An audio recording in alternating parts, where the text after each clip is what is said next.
Boom. Hello, John. Welcome, friends, Romans, countrymen. We're the Romans. He's back. He's been Roman. Roman Steve is back. The country. Steve Wordsmith. Yes.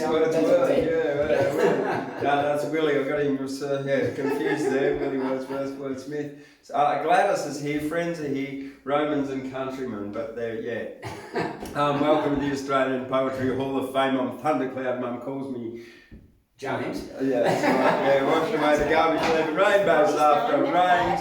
Let's have some fun and linguistic games. Well, earlier on in the week, about 6 days ago, I put a challenge up onto Facebook. Asking, I didn't know what to write, so I asked some friends to give me some prompts. I probably ended up with a bit more than I could, so I had to turn off the comments.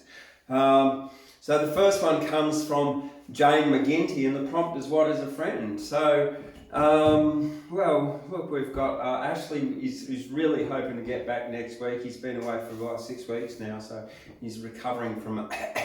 The professor was marking today, had to get his marking in by 6:30, so didn't make it. Skies off in the sky, actually over near Mullen where you were. And Saul had other stuff on as well, but we've got a couple of old faithfuls here. So, Jane McGinty, what is a friend? Sharing a bond of mutual affection, although rarely headed in the same direction. Where difference of opinion we respect and know that we can speak direct. Be honest, raw, forthright and true, but never abusive. True friends don't do manipulation or try to control, but give you a hand to get out of a hole. Travelling together, some friends move on. But the mutual affection is never gone. Good. Very well done. Yeah. Thank you, McGinty. Yeah. Thank you, Jane McGinty. Good. Yeah. Do a poem, Jane McGinty's goat. I don't know what that's. Well, it could be. But look, the other one comes from a mate I went to school with, and actually, he was one of the more interesting people I went to school with. Happy and cool, actually, Matthew Grasby. And the prompt was head in the sand. So it started out like this, and it just evolved as it always does. Little Bo Peep with a flock of white sheep had a wonderful plan. Feeling like lamb shank stew, got a lambs to stick their heads in the sand. But the little black sheep spoke up. Don't listen to this bitch. She's gonna cut your legs off. Your lambs, not ostrich. Why else would she give us the best grass but to make us big and fat? She's docked our tails and we can't wag them. Have you thought about that? Little Bo Peep returned from the market with a wad of cash. She would have had much, much more if the little black sheep hadn't made a dash.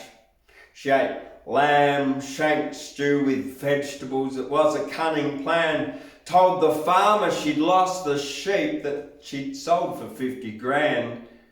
The moral of this tale is never stick your head in the sand. Always question the narrative and ulterior motives behind the plan.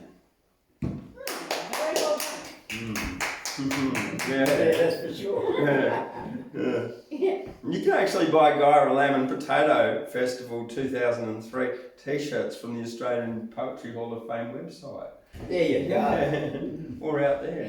We know a famous bloke that got tied up, don't you, for and he cost him $200,000 in fines, and the day after the photo of him in the jail brought him $7 million. Wow. That's marketing. Wow. I'd say so. All right. So we got one more. This was a prompt. Be the change you wish to see in the world. Oh, and boobs. Oh. That's the prompt. Excellent. And boobs, yeah. So thank you, Holly Tooton. So on that note, this is probably best begun with a consent warning. And I can't even remember what I wrote, but it's not that bad. Be the change you wish to see in the world. Oh, and boobs. Actions speak louder than words, lead by example for the noobs. If you wish to make a change, it's best to change your own bits. No one likes to be told what to do. I like arse and tits. When things get annoying, also trying and life becomes a test, how you respond is your responsibility. Oh, Good evening. and breasts. Oh, lovely. Oh, there you go. Thank you. Breasts. That was good. Yes. Hello, George. I'm a thigh man Have a myself seat. rather than breast, you know. Yeah. Yeah. They're much better on chickens. Look, well, you There know, you go. it was the prompt, and I just ran with it, and I just did what I felt I had to feel. Just Okay. feeling the matter out. Yeah. That's all it was, yeah. So, look, on that note, I'm going to stop there with my own self-aggrandisement and poetry and move on to the aggrandisement of other poets. One of those would be the Poets' Breakfast coming up on the 1st of October here during the Trout Festival from 9 a.m.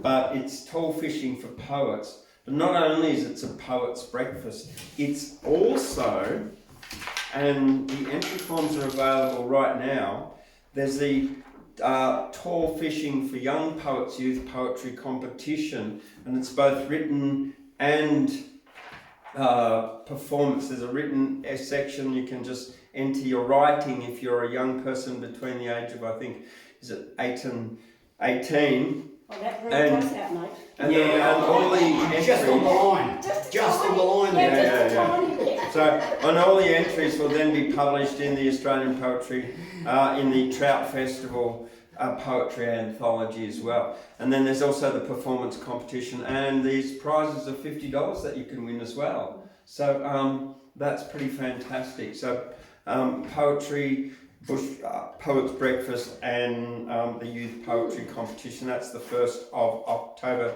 On the 2nd of October, which is a Monday, the public holiday for someone or something. I don't know. What is it? Like, there's just like garbage reasons they just make up in this country to have a holiday.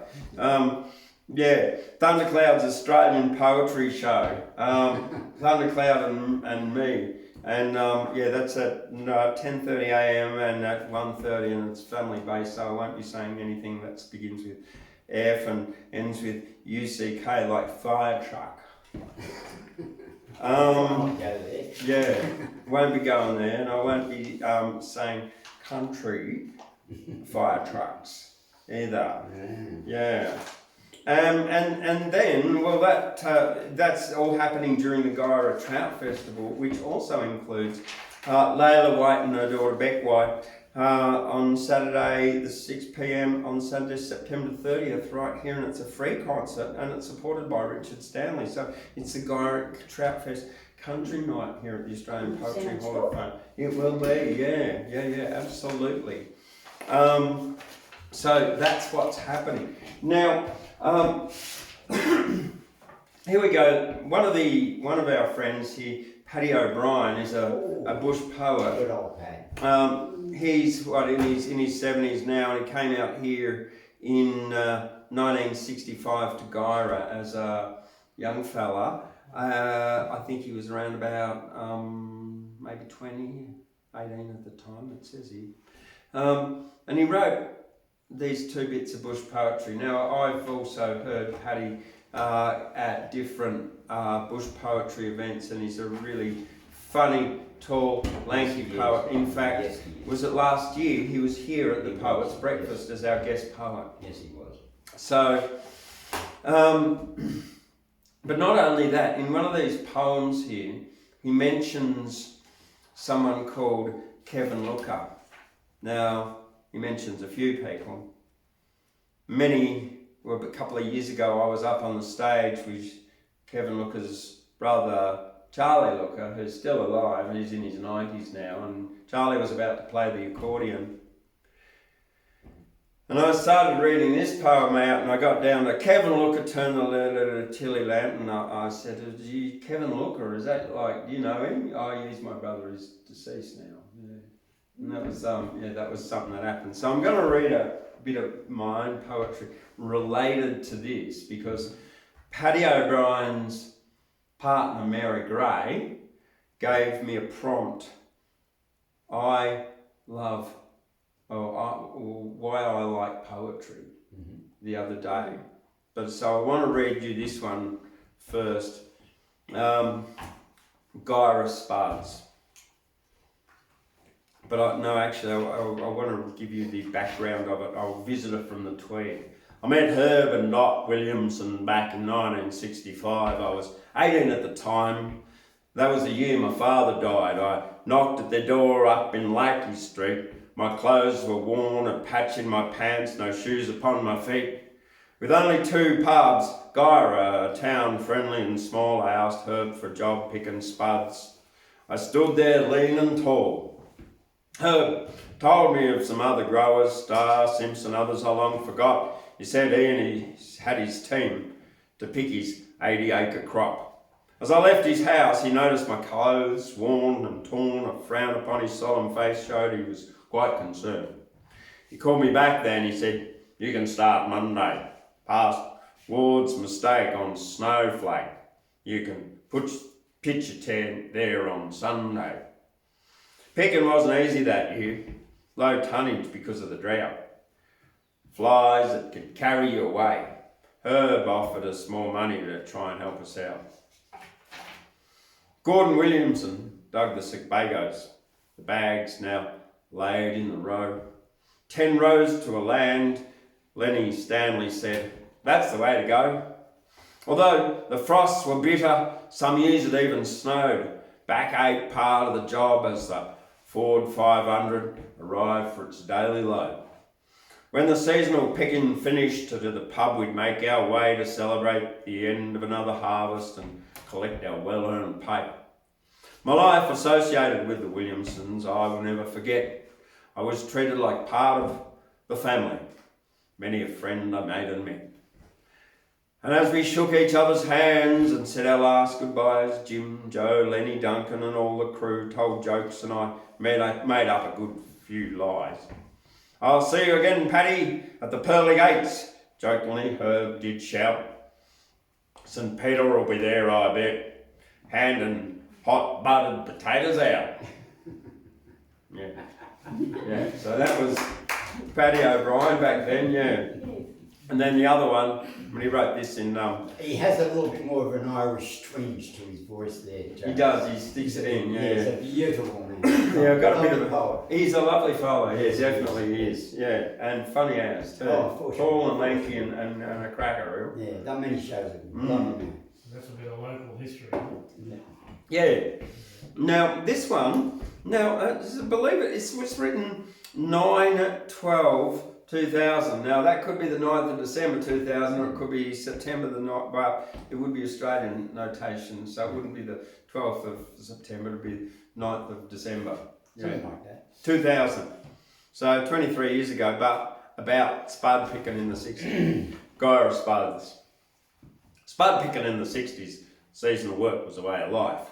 I learnt to save my money. No family, no thought for a wife. There were pickers here from everywhere. Big George came from the south, Ricardo and Clancy somewhere up north. Them days we surely got about.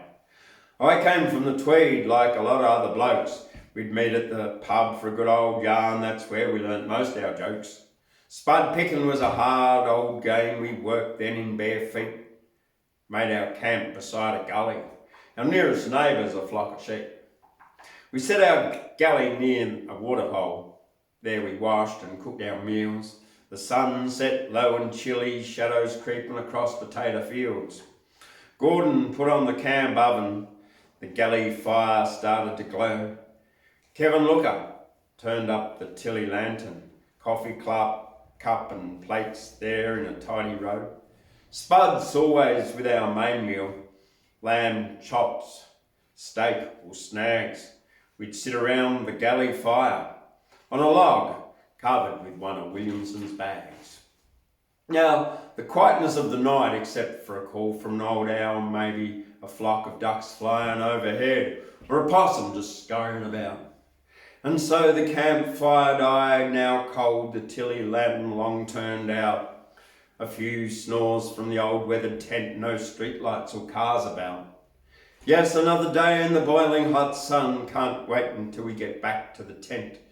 Now, we live like millionaires out here, not like those city mugs. They're all paying rent. Yeah. So, Paddy O'Brien. It's great, isn't it? Yeah. A bit of Guyra history tonight. Yeah. Good. Guyra's a good town. It's a lovely town. Yeah, Fabulous town. I really love Really it. glad, always glad to get back in and drive to that main street again, just down there, you know, and say, I'm home, I can stop and rest and relax. Peaceful, there's no hustle and bustle. History in this place, there's quite a lot of history here, and a lot of people now have gone, and the history's gone with them, and some things happened here. And Sometimes the old has to be discarded to replace it with the new. That's right. Yes, a lot of our history is lost, which is we're only just talking down here at the new butchers the other day, and we're talking about the old butcher shop. Yeah. And I was telling you who owned it years ago, and we had, rambled on the history of the old shop there. And I said a lot of people now they just don't want to know, but I like history. I think people forget too, don't they? Yeah, people forget if they don't talk about it. The man that had the butcher shop there, and the old school teacher just out of college. So you got some poetry there from what's her name? Yes, George. All right, from Nan Grills. She's I'll do one, yeah, and then you can come up because that's a bit of history. So Gladys is going to come up next, and she's going to do Nan Grills. Some Nan Grills who's was a Guyra local. But first, the prompt from Mary Gray. So this is Paddy O'Brien's partner, and the prompt was why I like poetry. Why I like poetry. I don't like poetry. I love, adore, revere, enjoy poetry. Each line of each poem crafted, drafted, edited, redrafted, unique, a peak, a glimpse, hints, scintillating, synthetic synthesis of syntax. A poem can relax, attack, hijack, smack, crack and whack, hit the road, jack, or some psycho, double, cathartic, spack attack. Rhetorical questions, vox, pop, voices, oxymoronic political choices, rhymes with meter, spoken slam, poetry is wham bam, thank you ma'am. Your history, long forgotten lesson, a mystery. I'm guessing, people listen to me, there's pocket pissing in poetry, dinosaurs, knees, bullying, fleas, billions of sunsets, skies, clouds, forests, trees, a rake, chocolate cake, fish in a lake, and spoken was spake whence Shakespeare spake his sonnet. I'm on it, shine a light upon it. Poetry is the highest form of language. Doggone it. Addendum. There once was a lad and his name was Paddy O'Brien, off picking spuds in Guyra did he go. He worked here for 5 years. From 1965 he wrote a book of poetry and he's still alive. He was tall and lanky and a real story cooker. Wrote about his mates Big George and Kevin Looker. Old Charlie Looker came and here played accordion for me. I read him Paddy's poem about his dead brother, see? True story.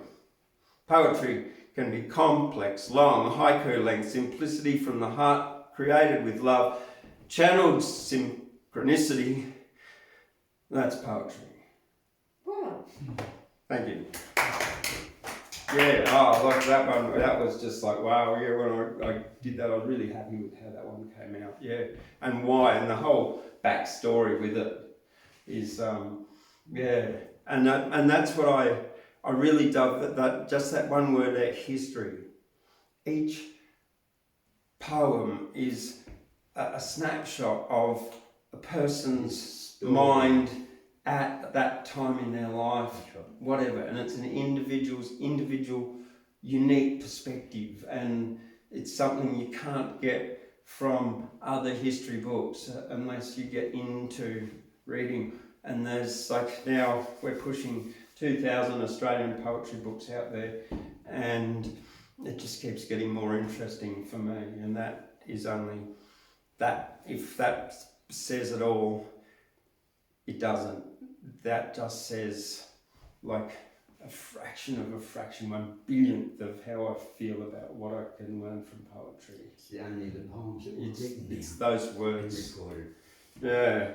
And to share these nights where we share our words and other poets' words is so important online, so other people can access them for forever and a day.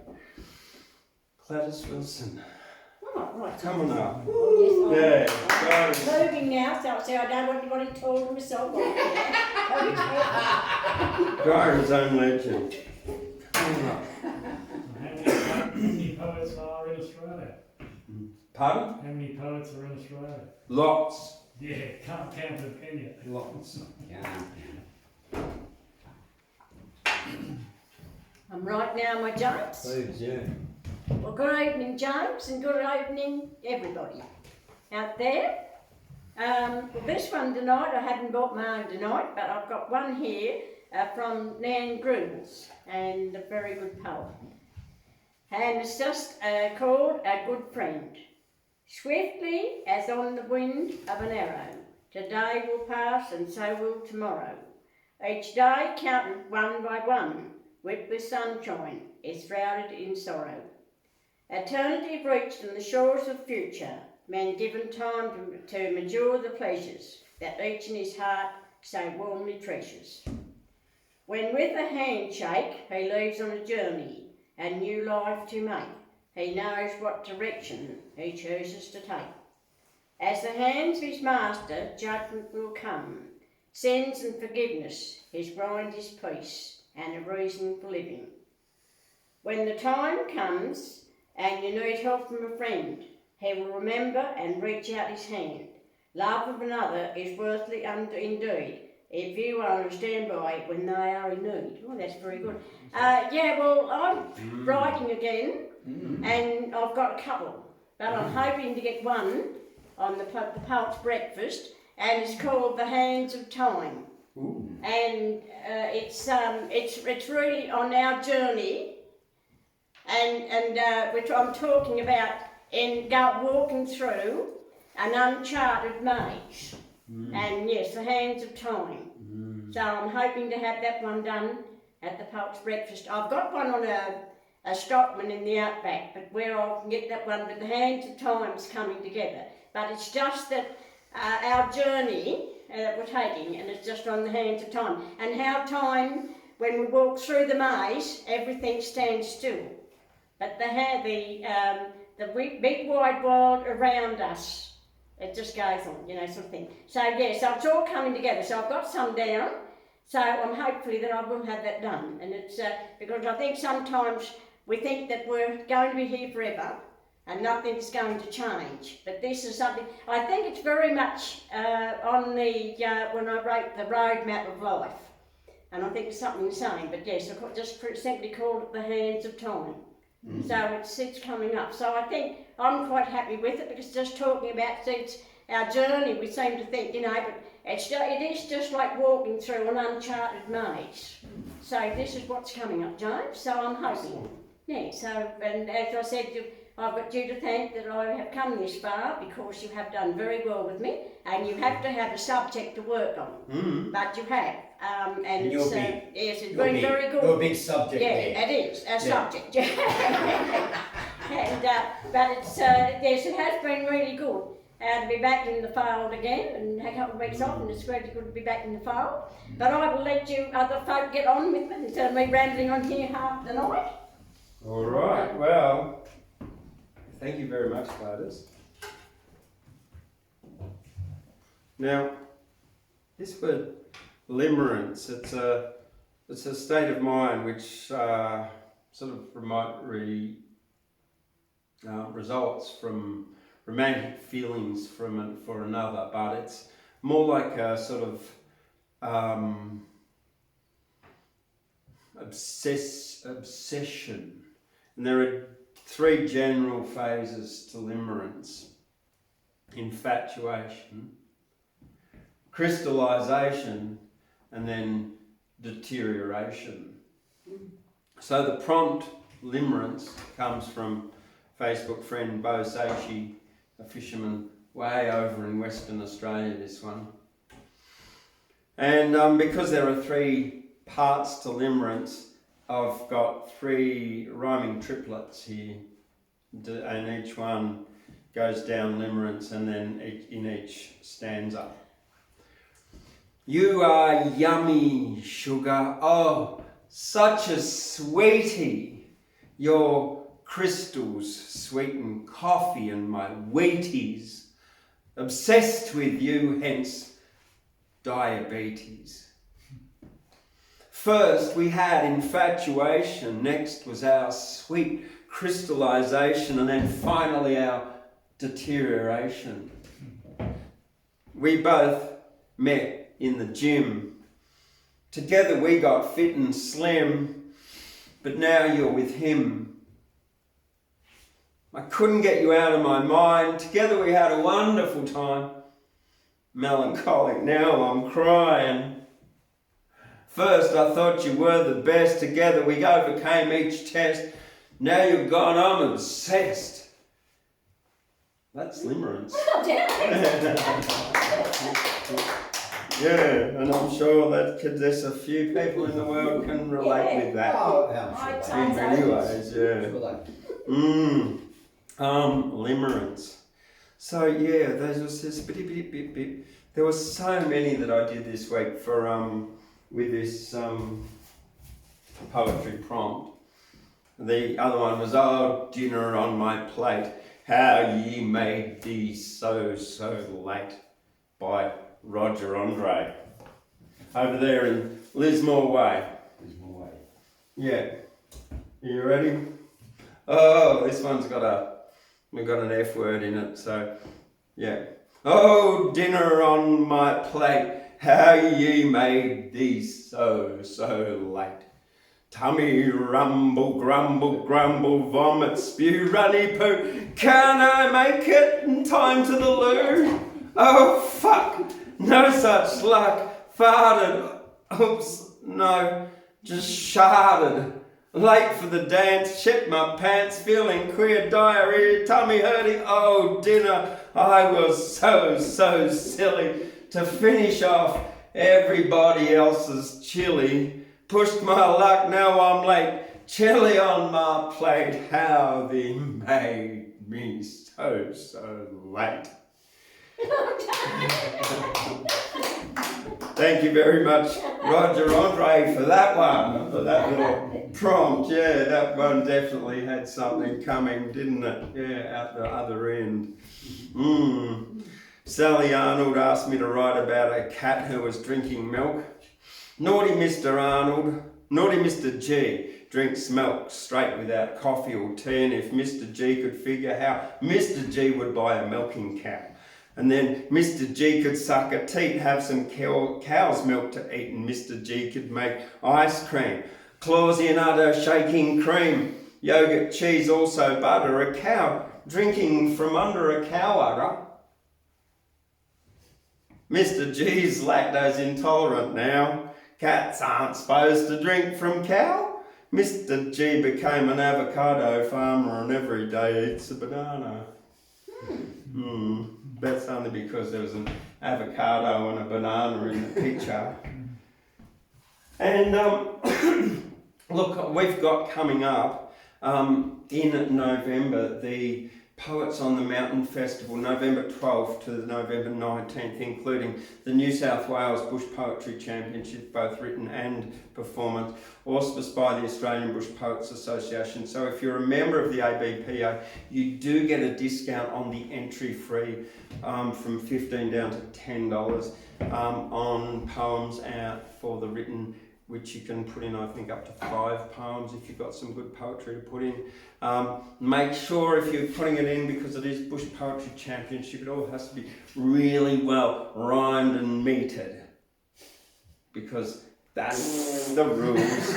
That's the rules of bush poetry. It's not free verse. Sorry. It's not free verse, right? No, don't agree, James, don't agree, but we're all allowed to have an opinion, they've got rules. Opinions are like bumholes, we all have one. Yeah, they've got rules, and we have to go by the rules of the Bush Poets Association. Yeah, Free verses for other things like slam and tonight and spoken word events, but yeah.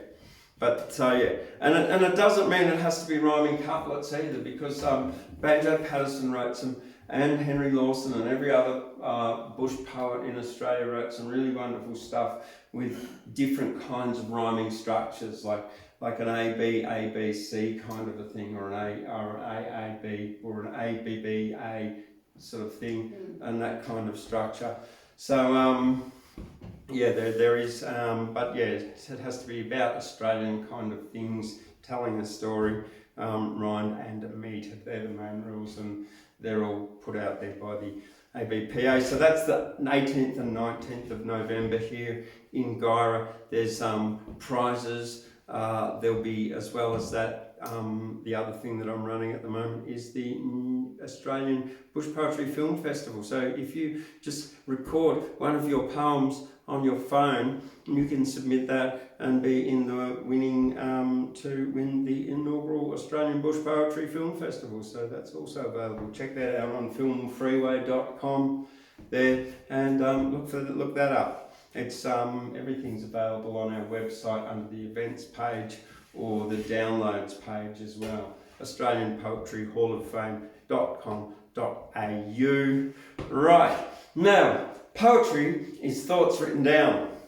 So just a little hint, if you want to get into a bit of poetry and practice and you're never really sure what to do, one of the things you can do is just a free writing exercise. So always have a notebook around and a pen, and just sit down and say, right, timer, 1 minute or 2 minutes, I'm just going to write whatever comes out.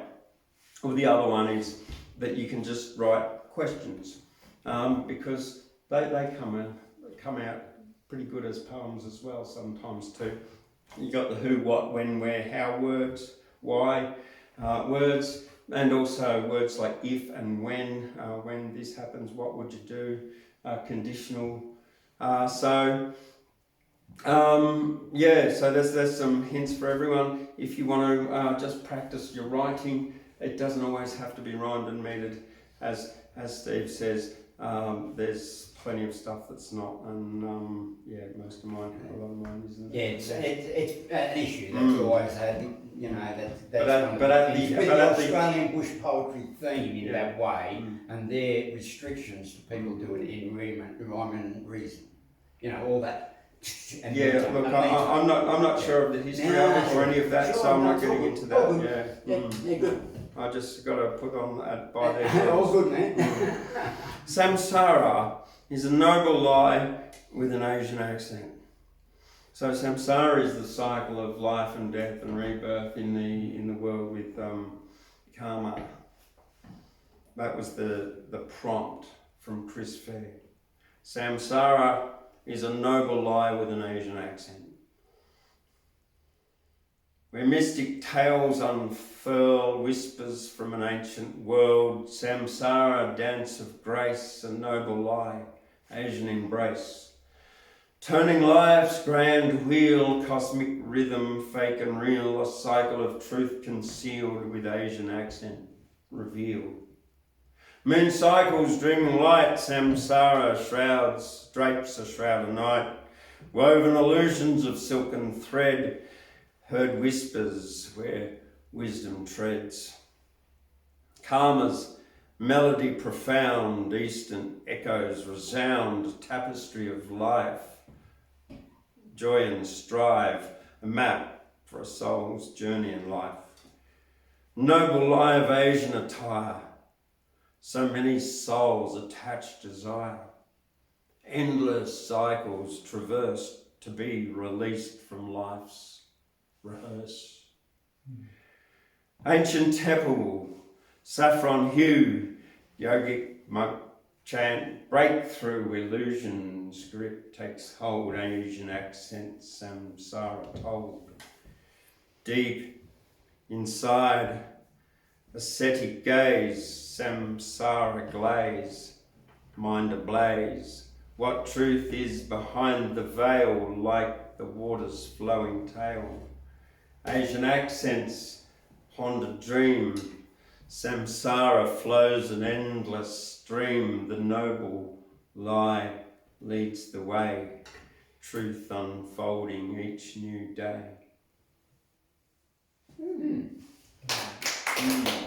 Yeah. Again, whether you believe it's a noble lie or not, because, well, actually, was it Cryon actually discounts karma? Yeah, he does. Yeah. So, yeah, but cause and effect, now that's a different kettle of fish. That's a real hermetic bit of wisdom there. Right, so, Steve Wordsmith, come on up, welcome back. Welcome back, all right. That's a very big welcome back. Big welcome from Gladys there, no worries. Hello everybody, it's really good to be here. I'm so happy to say hello to all my friends of the past that I've met in the past, all the friends that I've met just recently, and all the ones I'm about to meet in the future. Yeah. Because there's friends out there, and if we can just get on, we'll be doing okay.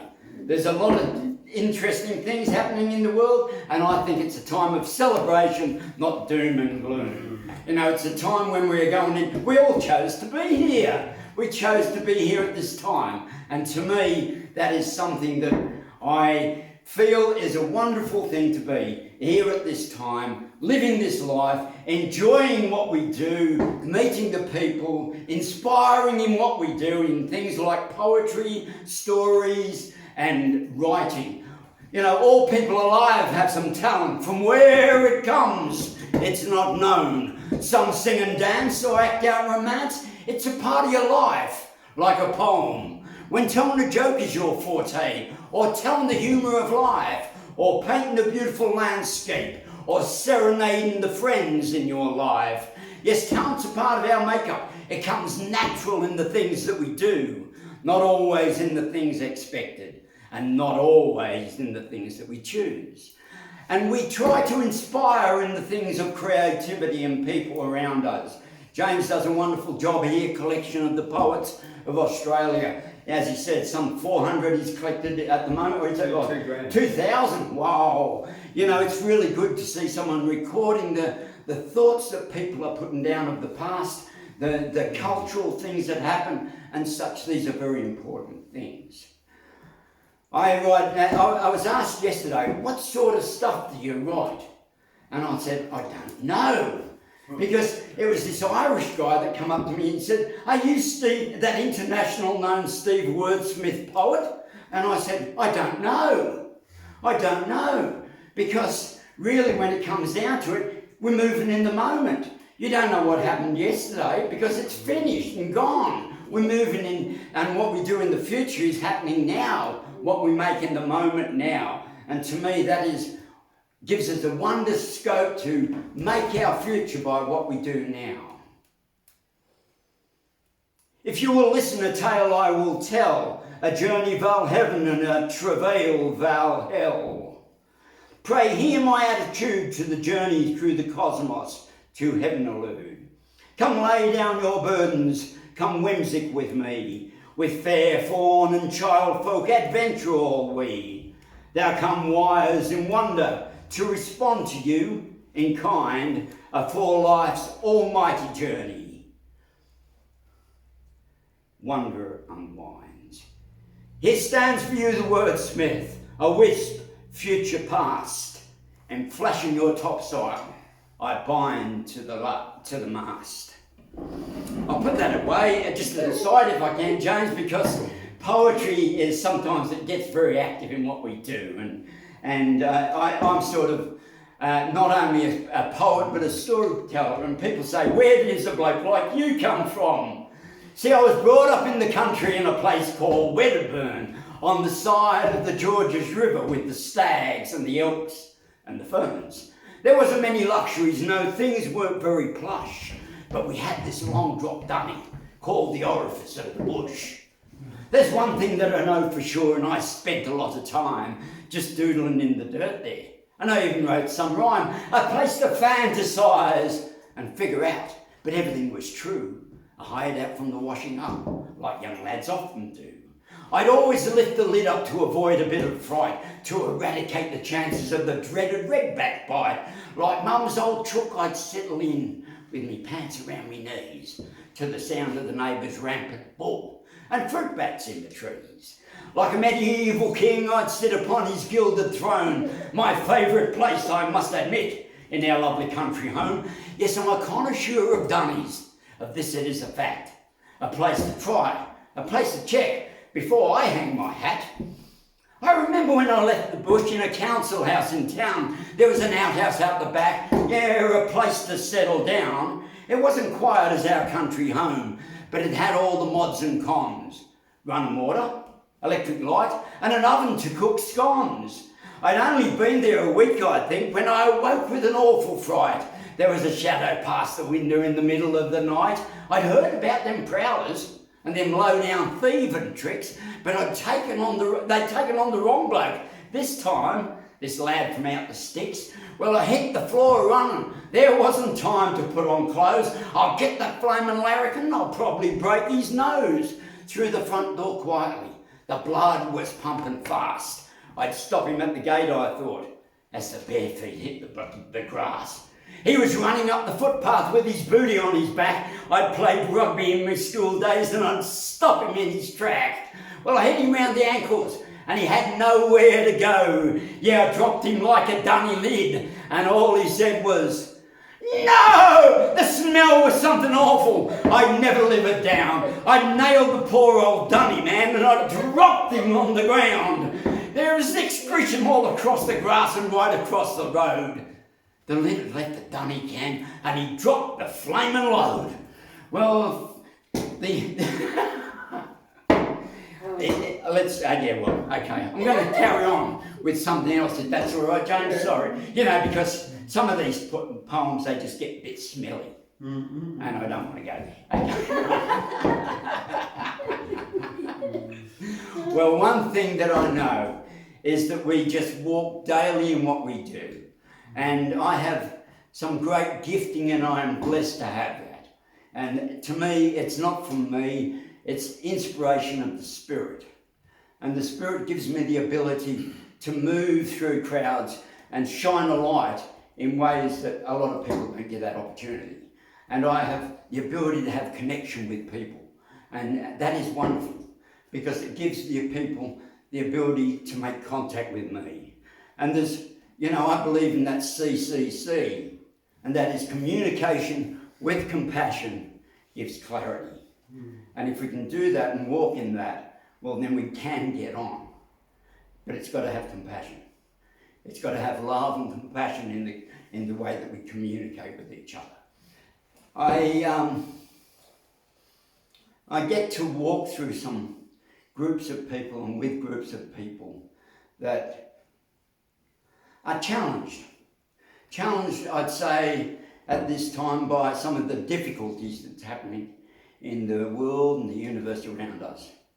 And the ability to just be able to put a light-hearted little view in there or something of that nature. Or maybe give an inspiration of wisdom to someone that needs it at the time. Running out of spit, sorry about that. Poets sometimes do that, you know. Oh, no. Yes, that Gladys, you know, that way, you know. I've got a little poem that, you know, it's sort of, well, if I could write a poem as beautiful as a tree, it would stand as a monument. and go down in history. The trunk would be as strong and tough. It would make the rhyme authentic and true. The bark would show the splendour of how proud it is and stands for me and you. The branches break out with twists and turns like the poet's culminating storyline. The colour of the variety of leaves leaves me aghast, however it's sublime. And when flowers come alive in spring with pure beauty, it does show a lesson that is really true for all. Live your life in splendour and now allow ourselves to grow. And there's so much growth that is needed. As we challenge those inner blockages that's been picked up by youthful things that we are told, we are moulded and programmed to do certain things. And we realise as we open up our eyes to realise the real eyes and realise the real lies, that there's many blockages within us that need change. And the one thing that I've realised as an agent of change is that if you keep ticking the box all the time, you don't get change. And sometimes to break the status quo, we have to just think. And sometimes there's a really small word that not many people use, or a lot aren't. And it's only 2 letters. And it says no. N-O. And sometimes you have to just stand and say, no, I don't agree. I think that's important for us to have that ability to be able to think and then say no or yes, whatever we would like to say. But to me, one of the major problems with religious dogmas and things of that nature and nationalities and ownership of all sorts of things is the separatedness. The whole of life seems to be bound to separate people, where to me it's about being one with all the people and everything like that. And in that, being able to give unconditional love. Now that is a word that is challenged in many ways, the word of unconditional love, without expectations, without reason, without any parameters to be able to show love and compassion to the people around us. I feel that sometimes I've over the last couple of weeks, I've been challenged again and learned the difference between being aware and being awake. 2 totally different things.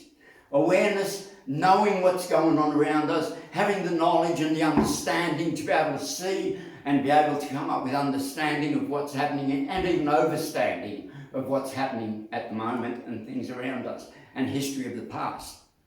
But you can have all that knowledge and not be awake.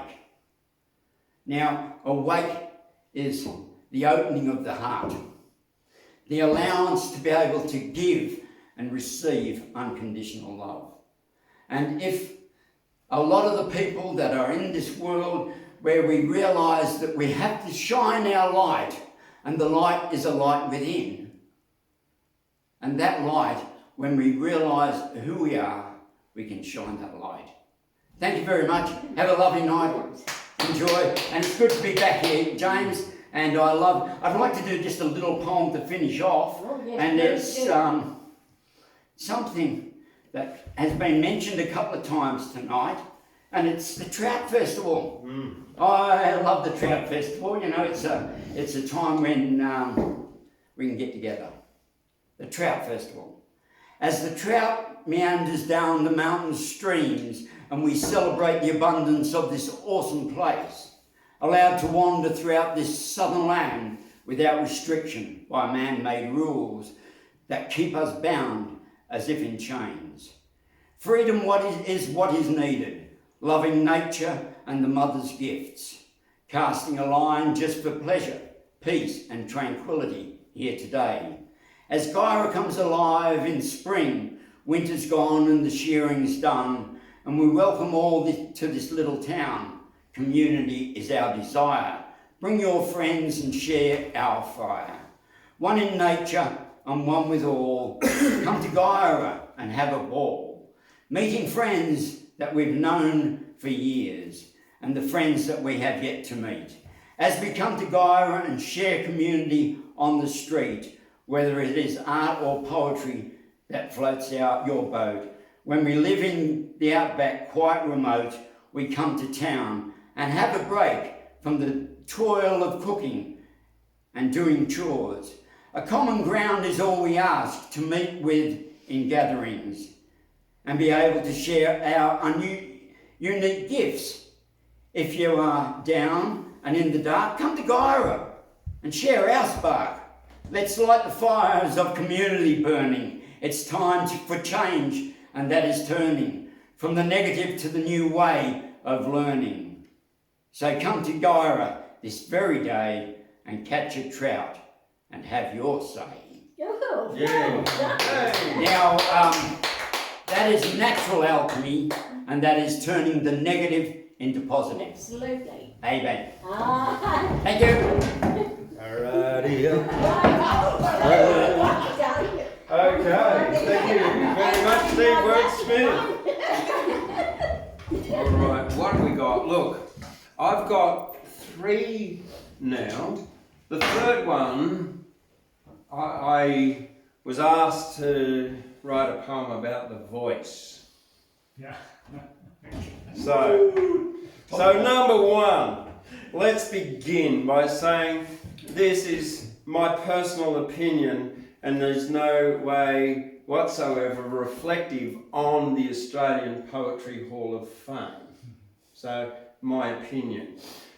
Second, this one that was probably the last one of the 3 wrote, and I'm going to read them in backwards order, up to the one, the voice, was inspired by listening to a man on the internet today, an Aboriginal man in Mullumbimby, educating some yes people. So, system broken, people spoken, giving token voices, woke, and must be joken. A deception of election, misdirection from inception, incorrection, insurrection? Insurrection? Question? Yeah. Now, this next one comes from a saying that Uncle Lewis Walker, Wyable man from the Greater Bundjalung Nation, wrote down in a book for me. When it was spoken, it was broken.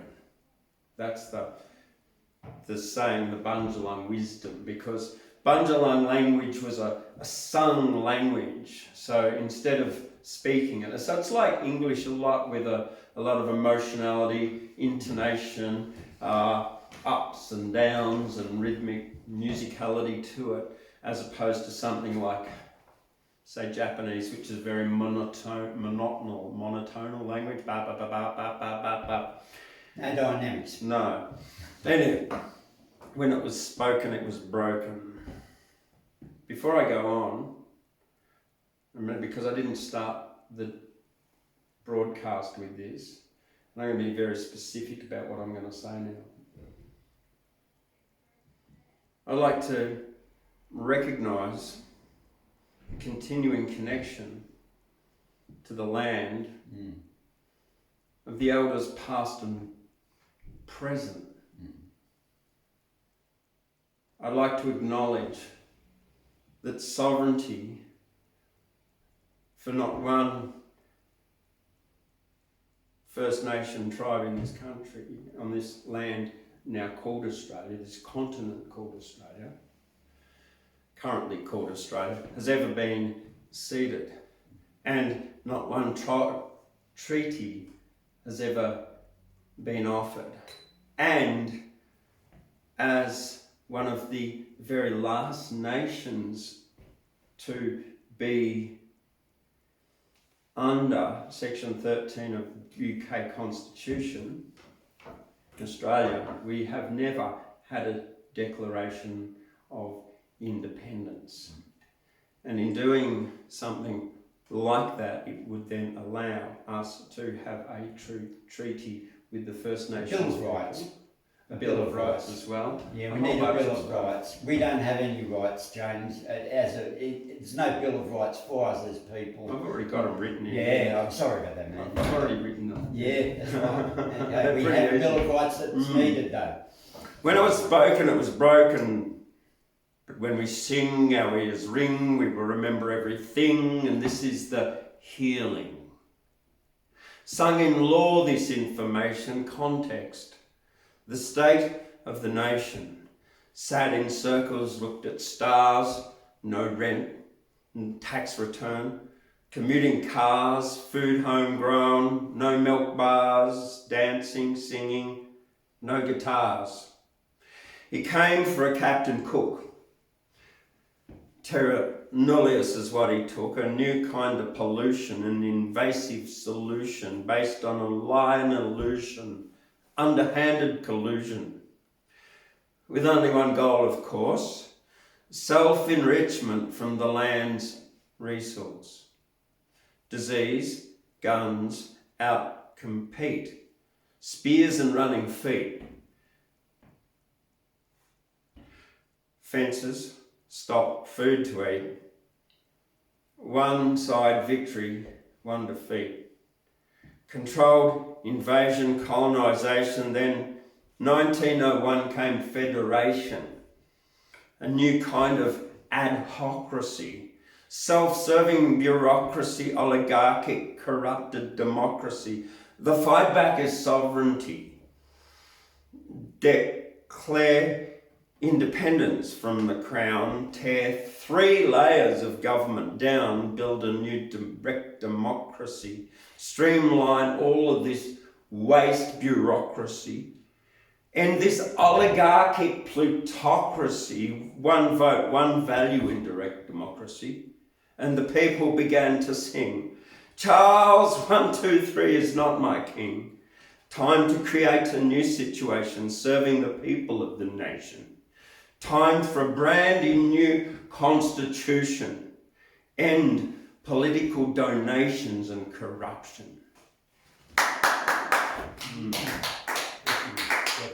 Yeah, so that's what's come out after. This one that I was prompted by David Melville on The Voice. And the very first words come from a friend of mine, actually, who sent me the one about the head in the sand, Matthew Grasmy. Wouldn't ears that listen be better? Yeah. Prompt, thanks David Melville. The Voice. Wouldn't ears that listen be better than pocket pissing? Creating a schism with constitutional racism? Creating Corpse Australia, puppet of the Crown, declare independence, tear the Federation down. Yeah, nah choice. Parliament-controlled voice that can only represent nothing different to the present. A voice won't change, improve, rearrange. The whites who think black are weak can't act for themselves, stand up or speak. It's a government law trap con. Time for a treaty, a whole new constitutional convention, and time to put the land in the hands of all the people and move on. Amen. Yeah, I agree. that's I agree. right. Thank you very much. Yeah, I agree. Thank you very much. But a voice selected, elected, controlled, directed by the government, by the parliament, if you read that thing, by the parliament to be able to represent, which is what we can all do when we call our politicians, like Auntie Pat said. She said, they're your politicians, ring them and tell them what you want. I spoke to Malcolm Turnbull in King's Cross the other day, And one of his representatives was a girl from Darwin, an Indigenous lady, and called Jade. We had a great time. She came to tears twice as we discussed this situation, and I think maybe she had a realisation. And that's all we can do, is get the opportunity to speak our truth. Yeah. Thank you, John. George, have you got a Wow. guitar? If you consider song poetry. Yeah. Oh, yes, Okay. absolutely. Definitely. Okay. So while you're getting your thing out, Yep. I'll tell a story that another one that I've got here, because one of Steve's friends is Jessie. What's her name? Jessie Bronch. Jessie Mae Bronch, and she's a bit of a dingo freak. She loves dingoes. Oh yeah. She's always wanted to ask me this. Are you able to do a dingo poem? Canis dingo, not Canis lupus dingo, not a dog geographically isolated for thousands of years. Dingoes are genetically, behaviourally, and anatomically different compared to domestic dogs, with a unique once-a-year breeding cycle like a wolf and beneficial to our ecosystem. If you read up about dingoes on Northern River's Dingo Rescue, you can learn about them using updated research. So here goes for Jessie Mae. Number 1. Dwerda dingo was different to Davo dog. Dwerda dingo was wild and free, Davo dog was domesticated and happy was he. They didn't give a feral about their difference. They met one day when Davo jumped the fence. One hot day Davo was lost in the bush. Dwerda went searching and on did he push. He searched and searched until he found Davo. They were happy to be reunited and celebrated oh so. Dwerda and Davo stayed friends forever. Davo taught Dwerda dingo tricks to be clever. Dwerda taught Davo how to be wild and free.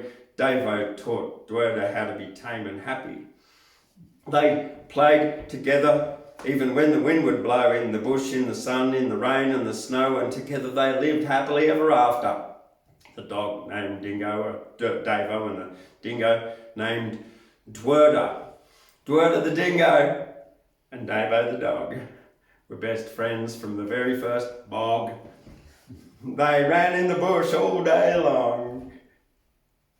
Dwerda loved pitchery, Davo smoked bongs. Well, all day long, you know, they ran Dwerda needed a bit of pitchery to chill with his bloody dog. Davo's cool too, yeah. And then in the heart of a serious version, in the heart of this ancient land so vast, dingo, fierce and free, a creature unsurpassed, Canis dingo, not your average hound, isolated for millennia on a red earth they're found, with genes distinct, behaviour their own, anatomy and instincts uniquely honed, a once-a-year breeding cycle they embrace, little like a wolf they find their place, beneficial to our ecosystem, health and grace, dingoes hold a vital natural space. To learn more, visit Northern River's Dingo Rescue's domain. Updated research there you'll surely gain. Yeah. Okay, so George, Neo, come on up. Alright. Neofitou. Do you want this for Yeah. Okay, I'll lower it I down a might bit. have to sit down. Yep, all good. Lower it. That's on the slope as you can. Well, this seems to be turning out quite a powerful evening. I quite agreed with what Steve mentioned Oh, earlier, absolutely. with the idea of that we've chosen to be here, Exactly. right? And that we're inspired as we go through our little journey. Yeah. It's there all the time. Yeah. I think the interesting thing there, George, is that we're not chosen to be here, we choose to be here. Yes, I agree with We that. choose to be Yes. here. And that way we are the ones in control. That's right. We can't put it on somebody else. We can't use blame to say it's they're doing that, because we are connected. Take on board. Take on board. All right. And what I've I didn't put this together. This is from George Harrison, Oh, right. and it's the Taxman song, which is it says it's lyrics, which I guess means poetry as well. And on Sunday, with James's approval, I hope, we've organised an event here on, I called it spiritual science, because spiritual science goes way beyond third dimensional science. Until we acknowledge that that there are other dimensions, we're not going to be able to progress.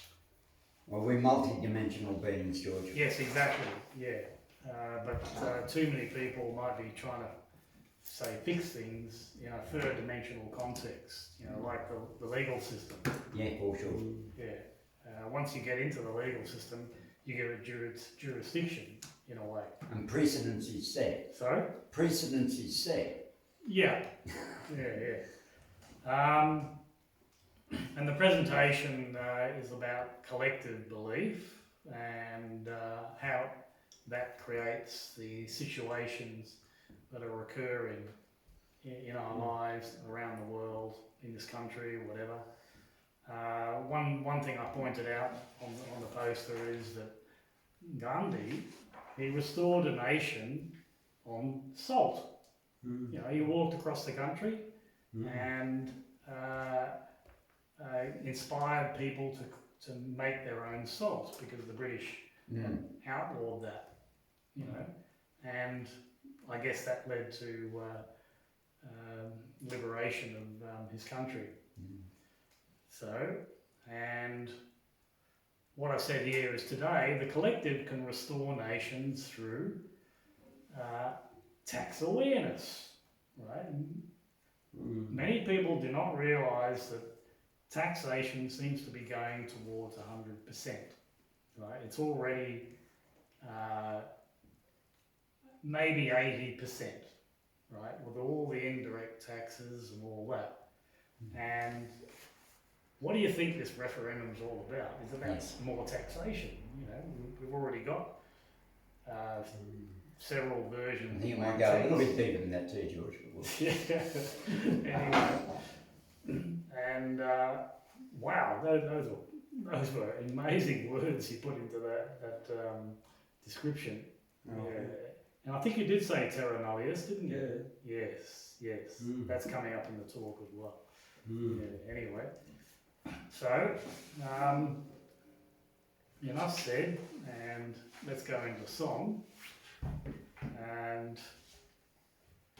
unlike last week, I did a little bit more practice. Cool guitar, is that new? That's mine, yeah. It's my 3/4 size travelling guitar. It's easier to get around. Okay.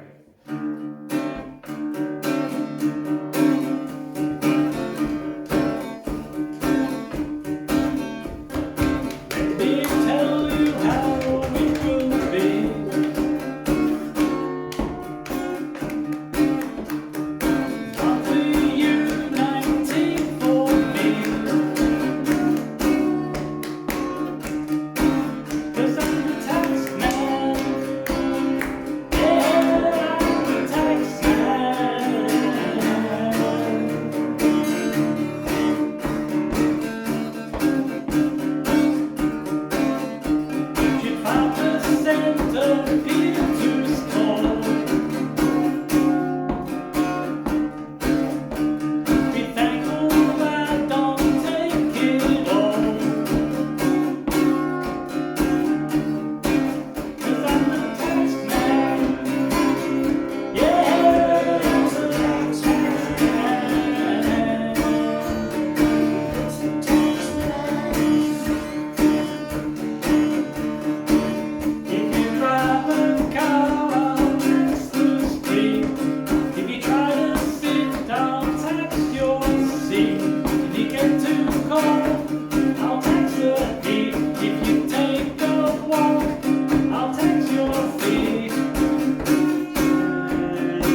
pleasure. Yeah. All right.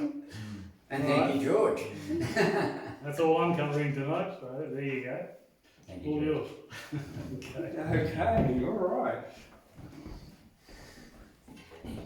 Now, I really can't remember the whole prompt for this one. It was from a guy called Gwillian Summers who dropped in here a few weeks ago from the Lismore Poets over there. And, oh, wow, yes, on the weekend there was the Nimbin Performance Poetry World Cup, so big congratulations to Andy Stewart, who got the People's Choice, and Alistair, who won it. Yeah, fantastic. It's all available there. You can see it on Facebook. It's all streamable and downloadable, the heats, the finals and the semis.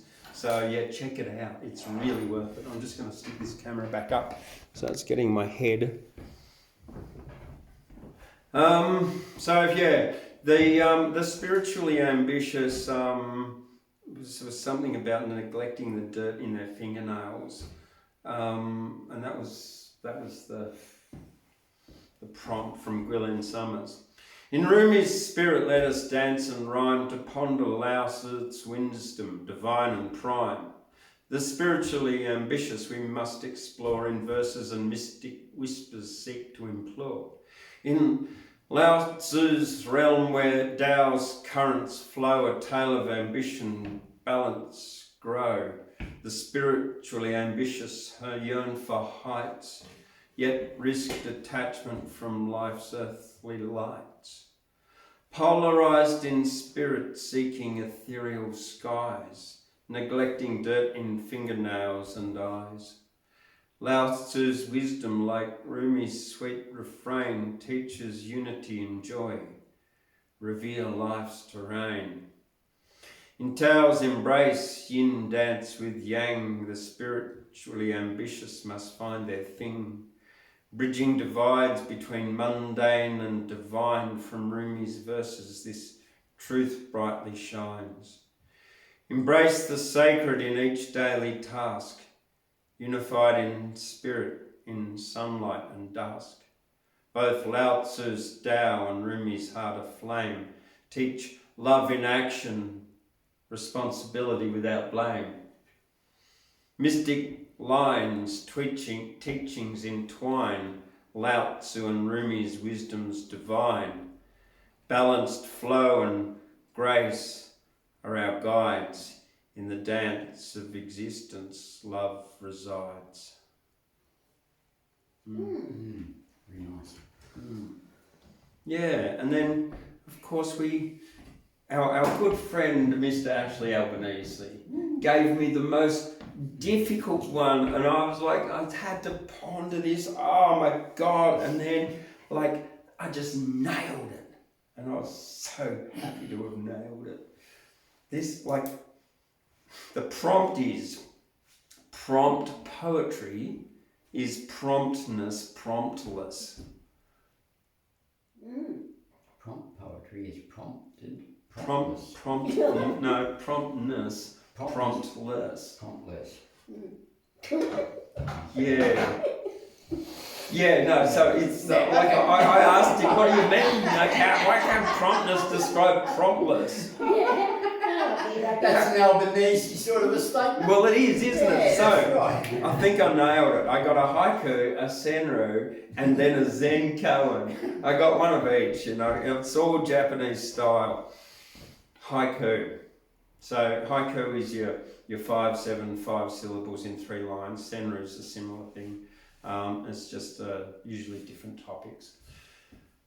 Haiku. Prompt poetry flows. Promptness in words, no delay. Express promptless prose. Yeah. Yeah, so it's probably, I don't know whether, you really gotta like ponder this. It's a very ponderance. Like when you get to the Zen koan, as like most Zen koans, it's a fully head mess. Like, because like you read some Zen koans one day, like they're great. Senru, prompt word swift and true, expressed without delay through verse, a promptless cue. I think I nailed that one too. And that rhymed, that was that. Yeah. Or as a Zen koan, prompt poetry is promptness, promptless. In the garden of words, a seeker asked the Zen poet, is prompt poetry truly promptness promptless? The poet replied with a twinkle in his eye, when the river flows without a pause, is it not the very essence of promptness? Yet as serene as the still pond? Where's that going? Zen koan, mate. It's one of those things that's like, hang on, what? Huh? It's like, hang on, nah. That's gonna like mess with everybody. Yeah, that'll mess with it. But when you get into it, right? In the garden of words, a seeker asks the Zen poet, is prompt poetry truly promptless? The poet, with a twinkle in his eye, said, when the river flows without a pause, is it not the essence of promptness, yet as serene as the still pond?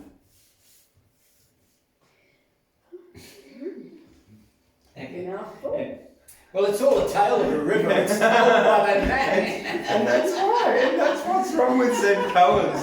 Like they're just so not related, yet as serene as the pond. All right. Anyway, but I think it works as a Zen koan, and they need to add that over there and put it into Japanese.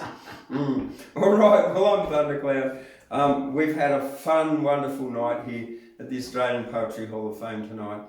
Oh, I've only got a few more that do you want to read? I've got one more here, and it's a funny one to finish off with. And I actually got two, but that's all right. We're going to finish off with the fish. A fish got stuck in a fisherman's basket and screamed, "Let me out, you bastard!" The fisherman was surprised and looked around to see a talking fish flopping on the ground. And this is what the fisherman replied, "Oh, goodness me, I'm so surprised to see a talking fish before my eyes. This one won't be cooked with fries." "Good, because I'm a magic talking fish. Let me go and I'll give you a wish. I don't belong on fries on a dish. My home, the ocean, is my niche." "My name's Fred," the fisherman said. The fish replied, "My name's Ed. There'll be no wishes if I'm dead, because I'm a talking herring red." Said Fred to Ed, "I'll let you go if you give me one wish though." Fred picked up Ed and threw him in the bay. Ed called out as he swam away, "There's one last thing I've got to say. I'm not magic, I tell lies every day." And he got away. He got away. But you think, talking fish, of course he's magic, because if he tells you he's magic. But he's not, he's a liar, talking fish. All right. But you just called out to a fella called Bruno, mate, from Mullenwell. Met him yesterday, yes. And he was so excited to meet someone from the Australian Poetry Hall of Fame. Wonderful, Bruno. Bruno from the Shoalhaven. Bruno from Shoalhaven, yeah. Well, Bruno, we've got like the New South Wales Bush Poetry Championship here. Yeah. Bruno from Shoalhaven. Come and see us. Exactly. When people are travelling past, they all should call into Guyra. Guyra. It's got something It's special. halfway between Brisbane and Sydney. Where else would you want to stop? You can stop at Mother of Ducks Lagoon. And get the poetry of the truth told to you too, James. I know. Absolutely. And these days, when people come in, if they want, all they got to do is say to me, "Give us a poem, Thundercloud," and they'll get one. Do it. Yeah. Do it. That's all they got to say. Give us a poem, Thundercloud, and you'll get one. Yeah. Yeah. It's good to see James Thundercloud and his mother calls him James. Yeah, yeah. And I live under the stage too, so I'm lightning under that thundercloud. Striking it out, James. Oh, If you need a spark, let's go. Look, Well, all right. Well, that's it. Look, I'm going to call it there. My voice is like croaky. I don't know why, I don't know. Too much talking. Yeah. I just want it to be like that Billy Fields. Can't help myself. Bad habits. Temptations, God. Thank you very much. Don't forget to like, subscribe, give it a thumbs up, and comment. Yeah. And join us next week. And also on Tuesday for Chillin' Tuesday. See you later. Yeah, you have a lovely night. I'm looking